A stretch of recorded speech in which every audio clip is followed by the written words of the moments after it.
ایک وقت انسان پر زندگی میں ایسا آتا ہے کہ اسے یوں محسوس ہوتا ہے کہ میرا سایہ بھی ذرا سا پیچھے ہٹ گیا ہے. اسے یوں لگتا ہے کہ میں کسی سہارے پہ ہاتھ ڈالتا ہوں تو وہ بھاگ جاتا ہے مجھ سے. لیکن مالک کی بارگاہ ایسی عظیم بارگاہ ہے، رب رسول کے آستانے اتنے بڑے ہیں کہ آپ جب وہاں کشکول طلب دراز کرتے ہیں تو جھولی پھیلانے میں دیر لگتی ہے، ان کو بھرنے میں تو کوئی دیر نہیں لگتی.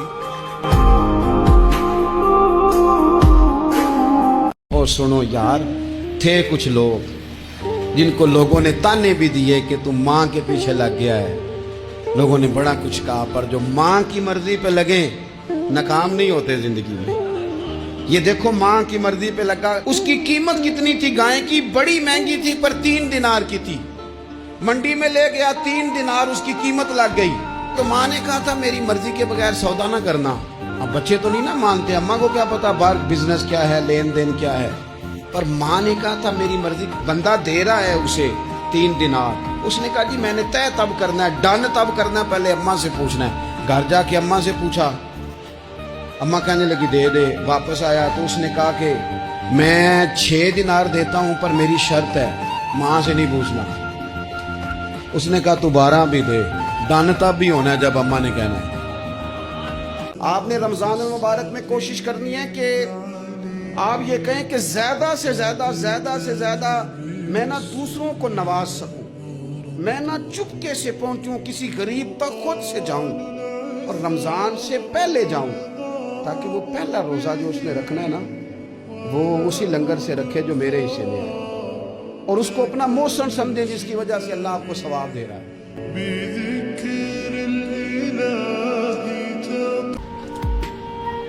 دیکھو کیا مقدر ہے صدیق و فاروق کے، جن کے گھر ہی رحمتوں کے خزینے میں.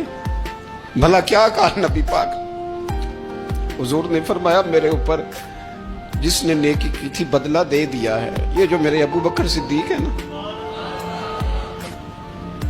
ان کو میں اللہ کی بارگاہ میں لے جاؤں گا، کہوں گا مالک تو ہی بدلہ عطا فرما. ہاتھ میں جناب صدیق کا ہاتھ پکڑا، ایک میں حضرت عمر کا ہاتھ پکڑا، اور حضور مسجد نبوی سے باہر آ رہے ہیں. دیکھنے والے کی زبان سے بے ساختہ سبحان اللہ نکل گیا. کیا شان ہے، کیا مقدر ہے. تو حضور علیہ السلام روک گئے اور روک کے فرمایا تو حیران ہو رہا ہے نا، تو حیران ہو رہا ہے نا کہ میں نے ایک ہاتھ میں ابو بکر کو پکڑا ہے، ایک میں عمر کو پکڑا ہے. فرمایا قیامت میں جب میری قبر کھلے گی تو میں اسی طرح قبر سے نکلوں گا.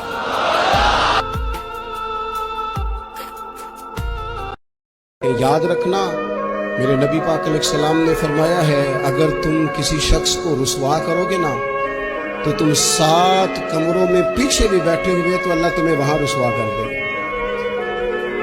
کبھی یہ کام نہ کرو.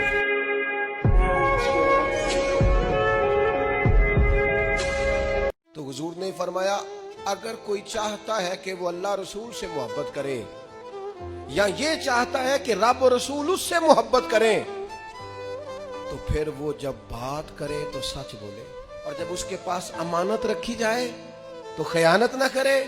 اور حضور فرمانے لگے جو اس کے ساتھ والے ہیں اور جو اس کے پڑوسی ہیں ان سے اچھا سلوک کرے تو پھر وہ اللہ رسول سے محبت کرتا ہے اور اللہ رسول سے محبت کرتے ہیں.